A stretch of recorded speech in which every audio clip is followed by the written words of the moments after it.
Hello, just doing a video on fourth edition if anyone knows what that term means. The term you see rectifies dates back to 1200s around that time.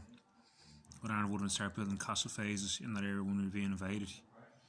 The spirit said there was 5 tribes that the book now of one of the original tribes or the High Kings of Ireland would describe, Clucklin Fuller I think it's called, described the 5 races that invaded Ireland. There was the Tuatha, the Fearbog, the I can't remember the crowd from the Spanish crowd anyway, someone there would as well.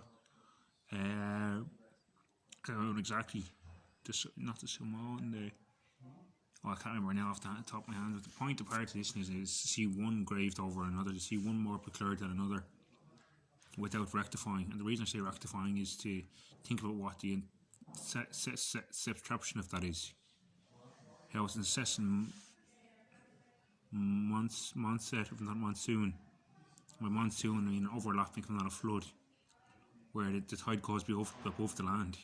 And if that happens in here with the true swell, the true breathing paras, the true love, the true light that should come through the human being on a daily basis, when they're adverse, when they're diverse, or converse, and agonistic, as in tonsiled, with tonsil is sent to left species and garmer, by what goes on in the world, where we sit in meditation for 3 hours, watch the sun, watch the clouds, and watch what goes on in the real world. It's a beautiful thing, but the point I'm trying to make is by swining over one over another, I mean, you don't see each other for what truly resides within, but it doesn't just reside within, you see, it manifested everywhere. That's the thing about it. It's not just within ourselves, or just within me, or just within you. It's absolutely everywhere, that same force. It just seems to be dulled down, alleviated, and slumber some places. The reason I say slumber some is because the opposite to awake. Some I think you have to be awake to do A, B, or C. You have to be confident or comfortable. Sometimes we do the most amazing things in our sleep. Sometimes we come clear in our rest. And sometimes we can spend weeks and days and months planning projects and doing work ethics and all this stuff in our waking day. And we'll practice meditation for weeks on end, and we practice eating and fasting and everything else, and ethically fasting for the sake of putting that in there. We get nowhere, and all of a sudden, bling, a good rest. Boom, here I am again. And the whole cosmos gets through to you and says, this is what you need to do, this is where you are, this is what you have to get through. It's like you've been missing all this time, you've allowed the rest, even by standing. So there's so much that stay has its purpose for it. It's like you have jagged rocks at the edge of the beach there along a little alcove, and the waves gently drag in and out there. When the sunlight eeps in there in the morning, it rises on the east coast, surfaces around to the southeast, and then around to the south, and then around to the west again, as the sun elevates and Ireland around the Irish coast. You see the sun nurtures each little bit of rock that it goes up against, just like our standing stone temples and all that, you know. And the rock made sure to hit the right light at the right time, at the right place. And it dries it out, it soothes. It doesn't corrode like the water does. It just soothes and courses off and make sure it gets that beam where the fractal of light isn't hitting. And make sure to leave nowhere out. Doesn't mean you have dark or black patches or soggy or soppy patches. You do. But the light has its way of reading everywhere somehow or other, even if it's not physical. These beams of light can contour, as quantum physics is now shown, that light can refract off itself in some way, shape or form to illuminate even the darkest of patches. The point of this is knowing that even when someone seems they're in a dark phase or a dark state, it's you at your height of achievements, because you're making it through the worst of it, with their downfall. When you see someone at the top of their achievements, that's another force. That's that lowest of the low person you distinctly hate and remorseful against, going through the worst part. Does that make sense? That force can elevate absolutely anywhere. What makes you unique though is the next pivot point. That we're all born at different places in time, even though some people might be born at the same time. Most people are procured at completely different times, completely different zones and everything else. Points around the earth, people kind of come from different solar systems as stars or gods, you know. I would say gods necessarily with stars and beings, other forms of the universe.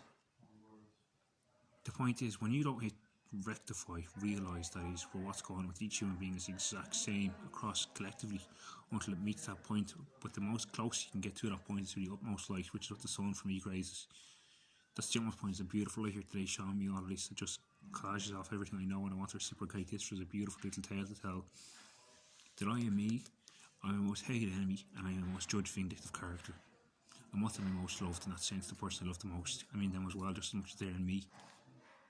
the love thy neighbour is real proclaims we must stay by, because your neighbour is yourself. Another style. That same force that came from the boost of reality, the boost of existence, the big engine that just jetted everything into being. A big flash of sacred geometry and everything came around into form. The physical third dimensional world can be about because of God. It's an amazing thing. And it's here right now. The Big Bang makes you look at past, present, future history. Dinosaur size, dinosaur bones, eggs, pterodactyls, fossils, all that stuff, and you miss out on, boom, here we are right now.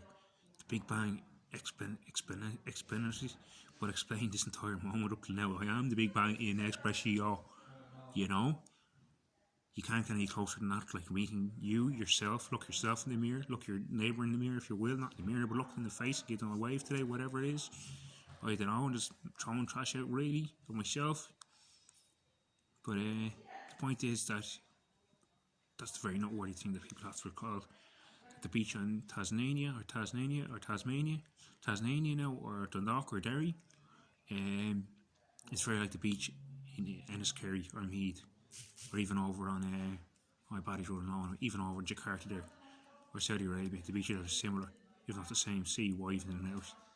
Not that people forget, they look at all these different origins and tribes and races and where they come from, where they go, and how we white, how we black, how we Asian.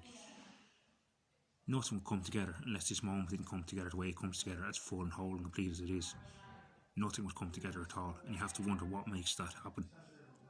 You have to wonder how prolific is that force, and you doubt it on occasion. I know you doubt it, I know everyone doubts it, and you think it's not going to arrive here, hello, and think it's not going to arrive the next day after that. Spoil the doomsday sayers, the naysayers, the will sayers, the death sayers. I'm not saying people don't die and pass on.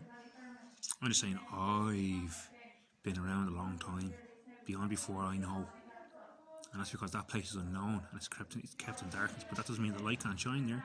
I was talking about in the beach and the Escalades and the little pivot points that they have to carry along the eastern coast around to the west. So we get there eventually, and that's why it's called, in Egypt it's called westing. I learned from that Magical Egypt documentary, the notion of dying and the practice of it, and of mummies and stuff. It's called westing, and that's to the sun going down your final day. That's like I watched Prem Riley's video called Amru, the 5 minute long one. One day, I don't know the name of it now. Our day will come, your day will come. One day your day will come, something like that. And it cheered me up like I couldn't believe. It tore me apart to think of my dog gone lately, another dog gone lately, and my good friend Tay Ticklehan, the Welsh professor, he's gone as well. And if two people do pass by, and that takes strength to see them go by, and they even more strength to carry through what they need to go through, whatever, if they have weight to carry on. And that's why people get expositional measures in life where they say that was a remarkable man or a character, you know. But it's a beautiful thing to say, not just hello to this moment, it's a beautiful thing to say farewell on occasions when people notice their time to go as well. That's what I met my grandmother, but my grandmother's an actual one is much harder to let go of than the other because I lived with her for a long time. But the other grandmother, I had a really nice say goodbye to her. When I met her and I said goodbye to her, I knew in my heart she was at peace, and that's all that counted. And I was with ease she went. It was not because I was so young. I think I was only 16, 17, 18 years of age. There wasn't that much of an attachment there. When you grow older and you go wounded yourself, you realise you're missing parts of yourself. And when you adapt to 10 to those points, you know it's not the end, you know it's not the worst. Something like I said in the other video, something stronger keeps outgrowing what seems small in the world. And that's the allograting or manoeuvring point of the sun, the beacon of all beacons. And I'll leave it there. Thanks.